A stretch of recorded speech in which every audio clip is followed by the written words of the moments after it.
I got you. And welcome to Nitro Nation with Mr. Antron Brown, driver of the Matco Tools Top Fuel Dragster. Antron, thank you for taking some time out of your night and joining us. I know you got a busy time there in the shop with some motor issues in Bowling Green, but how you doing tonight? I'm doing good. Doing good. Just trying to get back in the groove of things, and everything's just been hitting us up pretty hard lately, man. We've been nonstop and trying to race out there with my son and have fun out there, and then still do our normal hustle and bustle, going out there racing a top fuel car. And we've been going through some little bit of things here and there, but we're getting through it. And one thing we know how to do is put the work in to make it happen. Hey, there's a lot of things you can be out of. Outworked is never a good excuse. That's so you always got to put in the work. That's one thing I know that a lot of fans don't see in the NHRA scene. Not some of the fans that don't attend the sportsman events. When you say you're wide open, I don't think they realize how what that means as far as just because you're not racing the Top Fuel Dragster this weekend, that doesn't mean you're not racing something or participating somewhere. So tell us about last weekend. Well, I can tell you, last weekend we actually had last weekend we were down in Bowling, so we're out there racing and we're doing really good. And got the first few time runs in and qualifying rounds, and we made it into Oakley super quick. And we're racing Super Comp also, and we've had a little engine failure, man. Like never in life thought that we're going to kick the rods out of our normally aspirated motor, but we did. So we're working on that right now with our engine builder in our shop just to figure out what happened so it doesn't happen again. And we got our spare motor here, and we might have some of those same parts in this one. So we're going to send it back and let them go right back through it before we run this one, so we don't have the same problem, because in a few more weeks we go out with them again at the big 250 grander race in Martin, Michigan. We want to go out there with our guns blazing with the engine running right. So that's going to be our game plan to get that back while I go on the road these next 2 weeks. We race Epping, New Hampshire for NHRA, and then we go straight to Bristol Dragway. So there's going to be back to races for me. I'm going to be busy these next 5 weeks in a row at a drag strip. I guess if you're going to put a fresh bullet in right before a $250,000 race is not the worst time to put it in, right? As long as you get it No, it's run not. in. Absolutely. We just want to make sure it's right. You know what I mean? We want to make Right, sure it's yeah. right. So we're doing all the precautions so we don't go out there and tear something up. So that's the game plan right now. So yeah, that's always good to have a well prepared machine. But I was looking at some of your bio earlier. Born and raised in New Jersey, kind of I'd say kind of a farm kid, if you will. Grew up on 10 acres. Dad was a blue collar sportsman drag racer. How yeah, obviously you got into it with your dad, but man, take me through that progression of how you kind of just started, working on your dad's cars, and then it just slowly gone off on your career. Tell us about that. Well, growing up as a kid, like I was in the garage with my dad and uncle all the time. They were sportsman racers before I was born. So I was very fortunate and blessed to grow up around it. But they didn't have junior dragsters or anything like that when I was a kid racing. So my Right. racing was how fast you can polish the car, how fast you can, like my staple house of drag racing. My staple house was sitting in my dad's Brogy built roadster and my uncle's Brogy built roadster while they winched it into the trailer. I got to steer the car. I was the Yep. smallest one to sit and steer the car in the trailer and to get out. And then we at the racetrack. Like, kids just love going to the racetrack. I didn't love it. I didn't like it at all because when I went to the racetrack, I had to work. Like I had to polish Right. rims with Novidol. Every time the car came back from a run, we're cleaning out the rubber from where it kicked up on the back of the car or underneath the car on the wheelie bars so to get all the rubber off. And that's where I learned how to be so clean and neat and meticulous, is because my dad said, if it looks good and you feel good, we race good. And That, that was the three slogans. You know what I mean? Look good yep. was number one. Then when you look good, that made you feel good. And if you That's feel exactly good, right. you race good. Right. So that's what I got instilled in me as a kid growing up. And we have fun with it, man. I wouldn't trade it for the world because I learned so many life lessons. You only get out what you put in. And when other guys beat you or girls beat you, you had to go back home and you went to work. And when you went to work, it showed up the next week, and you progressively got better until you put it in the winner circle. So for me, is that some people might outrace us, a week in here, a week in there, but they're not going to outwork us, and we're going to put that work in. The whole team is to make it happen, and that's one thing I think that we shot at AB Motorsports is that we all work hard together, and we always pick each other up to go out there and do the unbelievable, and that's to go out there and win races and win championships. Right. You kind of brought back a memory. As growing up, grew up at the racetrack too, and steering the car up on the ramps. That was always fun. And tell me about the first time you were able to go warm the car up yourself. I bet you felt like the king. I know that's a great feeling. Cruising through the pits, warming the car up, put it in neutral, revving it up so everybody sees you. That's a good feeling. I feel you there. That was a core memory you brought back. I appreciate that.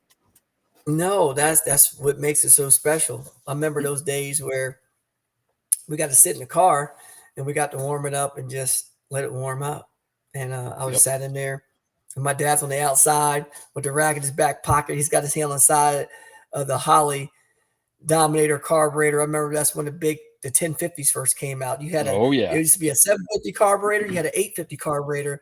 Then they went to a 1050 Dominator. That was the carburetor. You know what I mean? The double now pumper. We use that for yes, sir. now we use that for throttle stop racing. A 1050 carburetor, Right. like it's a small carburetor now, right? So I remember my dad sitting in the back and going, "Wow, wow," and I'm like, just sitting there torquing. Yeah. Yes. That's the good stuff. That is the good stuff. So you sportsman racing, how does one go from throttle stop sportsman racing to let's climb on a motorcycle and see how that goes? How did that progression go? Man, I'll tell you one thing is that for me with the bikes, that's where I grew up. A lot of people don't realize that I grew up racing motocross dirt bikes. So we didn't have drag strips, but we had a field with a lot of land, and I started racing dirt bikes and riding dirt bikes when I was 4 years old, and I started racing them when I was like 12, like full time, and that was a blast, man. And it taught me so many different valuable lessons of technique, skill, having the right technique, and arms, elbows up, doing everything, and it was really, really, really cool. You know what I mean? And it transpired from that to street bikes, and then street bikes took me to the drag bikes. So that was like my progression, and that's when I met Troy Vincent, who was my first team owner on Pro Stock Motorcycle. Troy played for the Philadelphia Eagles for like over 10 years. He started at the Dolphins, went to the Eagles. Then, he went from there and he finished out his football career at Buffalo. Right. And now he's a VP of the NFL now under Roger Goodell, Troy Vincent. So executive vice president. So he taught me a lot of me racing and growing up, man. He taught me many life lessons and how to be business savvy in this sport and how to grow this sport. You know what I mean? And go, all right, AB, stop thinking about just being an athlete behind the steering wheel. What can you do off the racetrack is the question. You know what I mean? Like how, how hard you work. Yeah, you can win races, but how are you going to win in the business world? And that's the challenges he put to me. And when I got into it, I got very intrigued on the business side of racing and said one day, what would it take for us to do our own deal, do our own team, bring my team together and say, this is ours. So how do we do this together? There's not a more unique it seems like a business relationship than a business to business relationship within the motorsports industry. How that flows and how you guys are representing a product and how the product uses you guys. The whole synergy in that it's awesome to see how you guys definitely put in the work. Like you said, you guys put in the work. And to see how those brands just kind of align and how you guys work it. It's a very unique process, and it's pretty cool, especially when the new brands come in and get some of the exposure and the explosion that they do. That's fun to see. But I do want to say you're not the first top fueler I've interviewed that came from a motorcycle. Ed Zetterstrom races motorcycles too. So there's an interesting mindset it takes to get on a motorcycle and then just say, hey, I've been doing this for 9 years. Let me race a Top Fuel dragster now. How does that happen? Yeah, like Ida, she came from the long bikes, man, without wheelie bars. So Right. I watched her some of her deals that coming over here and what she does, you know what I mean? And she's an aspiring racer, and she's driven. She works hard, and I like what I see. They come over here. She's a European champion, and she came over here. And I tell you one thing, you can see the difference of the level of competition when you come over here. Like Right. like over here, like these jokers over here don't play. Like Oh yeah. there's like you gotta be on point to do something. Like over here, like when you race against your Justin Ashleys, your Sean Langdons, your Steve Torrances, you know what I mean, your Brittany Forces, your Doug Colettas, Clay Millikins, Tony Schumacher, 8-time world champ. I mean, the list goes on and on and on and on. And it's pretty crazy when you see the level of the competition over here. And it's just over here, I mean, it's a dog eat dog world over here, man. And Right. you go to the next race, you can win. The next race, you might not qualify. So with us being over here, I like seeing like Ida come over here and see what it's all about over here, and seeing her put her work in. And she's definitely stepping her game up. So I look forward to seeing her future in the sport over here for sure. Right. But in the meantime, brother, we gotta focus on what we do. You know what I mean? And that's to go to compete at a high level. And there's a normal season championship up for grabs right now, and we're right in the thick of it. We're third place, only 60 Yep. points out of first. We got that guy Tony Stewart. They call Smoke, bringing the smoke over here from the NASCAR Man, realm. he has And come brother, on I'm telling you, strong. man, brother. I look at him. I said, "Look, Smoke. Look, man. You got me once." I said, "You ain't gonna get me twice. I'm coming after you, man. I'm coming after you." I think he got me twice because we smoked the tires against him or something like that. I forget what it was. Right. He got me in the 4 wide, and but that's all right. I said, "Payback's coming, baby. Payback's coming. Payback's coming." I said, "You got the smoke, but I'm bringing the fire, baby. I'm bringing the Hey, fire. I'm coming." that's what it takes. That's what it takes. I like the attitude. I love it. How you feeling about New England coming up? Oh, good. New England's one of my tracks I like going to. It's we've done well there in the past. We won there before. Excuse me. We won there You're good. before, and it's one of those tracks that stick out to you where it's got its own little character. It's been around for a while, and it's an East Coast track. I get to go there. I'm closer to home from being from New Jersey, Yeah, it's just so right up I the get to road. see some family, friends. My younger brother Andrew, he lives right out there, not too far from the racetrack, about an hour and a half away. So it's gonna be cool to go see my little nieces and my nephew, and I'll see my younger brother and go see some family and friends, man. And we have Mako Strong out there, especially from over there northeast. We got Right. Wild Bill and his crew comes out there they bring a bus. A Mako distributor brings a bus with all of his customers, man. It's pretty crazy It's probably a fun on party. oh my god, they're partying, man. It's Wild Bill's Booze Cruise, they call it. So Yeah. Enough said on that, huh? So I was talking to Caps a couple weeks ago, and I was asking him about the 4 wide versus the 2 wide. My first experience with a different type of race was up at Bristol with the No Bull funny car Top Fuel back in 98 or 6. I think it was 96 is when it first did.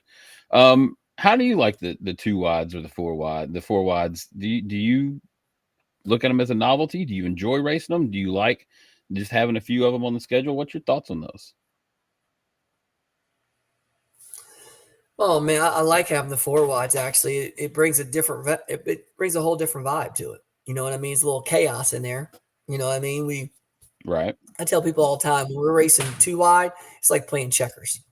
You know who you're going to race. You know you got to make this move or this move because they do this or this one does this. You know their characteristics, and this is what you got to do. When you race the 4 wide, you throw 2 extra competitors in there. Now you just threw a whole nother wrench in it, 2 more wrenches in it into the monkey works, and it's all jacked up. And it's like the battle royal. So you just gotta go out there and you just gotta go, you know what? I just gotta be first to the finish line. I'm throwing Hail Marys and I'm going after it. and Right. that's what you got to do. And you can get lucky. Sometimes you get lucky. Sometimes you don't get lucky. And it's kind of like going to casinos, man. You go from playing blackjack, now you're playing poker. You know what Right. I mean? That's the difference of the 4 wide. Yeah, So lot of I hands love it. there. I love it. Yeah, I love it. It brings a whole different vibe to it. Do you like just having two of them? Do you wish there was maybe a few more on the schedule? Maybe have a few more out if they could build or add some more?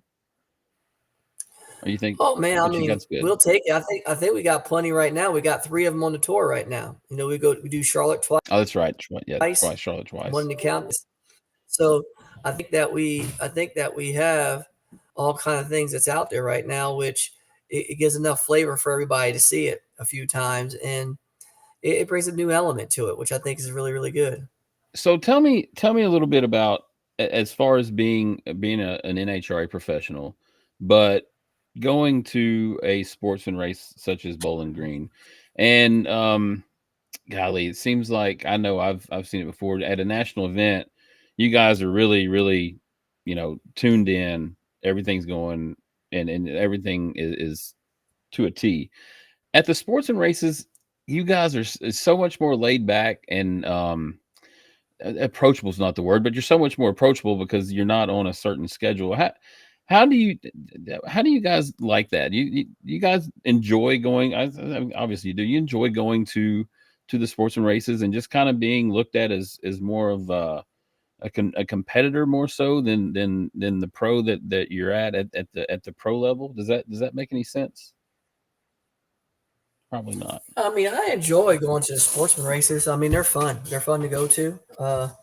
And you go out there and everybody treats you right, and it makes you feel good when you go out there and you have fun doing it. And brings me back to my roots where I came from. My whole family were sportsman racers, and the main part that makes it so enjoyable for me is doing it with my son. Yeah. Playing simple. If I was out there by myself, I wouldn't want to be out there by myself racing. I really enjoy just watching him race, watching him do his craft, and just trying to give him a good race car that he can go out there and have some fun with. And we go out there and race. You know what I mean? And that's the game plan right now, is trying to get all that stuff together and have some fun doing it. And he does a good job. He does a really good job at what he does and how he does it. So, and I think at the end of the day, that's what makes it fun. You know what I mean? If you're gonna Yeah. go out there and race, you gotta go out there and race. You want to go out there and race and have fun. And for me, I think that's my whole cup of tea, is going out there watching him grow, learn his life lessons, and giving him a good race car to race. Yep. So how's his progression looking? You in super comp now? We're looking at top dragster, alcohol dragster. What are Yeah, we man, going that's in? that's the that's the progression right now. We're looking to Yep. go out there and do the progression in A fuel, and go from A fuel. And if he wants to do it, I think he's got the aspirations to go top fuel racing. But at the end of the day, we all know it just takes money, and we have to have partnerships. So that's what we've been working on hard on Yes. AB Motorsports, is trying to find some new partnerships and some new partners out there to come aboard to make it happen, man. And that's just part of it. And that's the part that really gets me going and intrigues me, is to work on that side of it, to grow. Antron, I'm going to ask you a series of questions. I like to call this reaction time. I have some All right. fans on TikTok that send me some stuff, but a couple of questions here: cheese or pepperoni pizza? Pepperoni, Hamburgers or without a hot doubt. dogs? Hamburgers or dog food? Hamburgers. No Hamburgers. hot dog. All right. So what is the bet? Hamburgers What with is? cheese. American Oh, cheese. gotta have the cheese on it. What is a better feeling? Is it getting winning by a whole shot? Does it feel better to win by a whole shot, or does it feel worse to lose by a whole shot?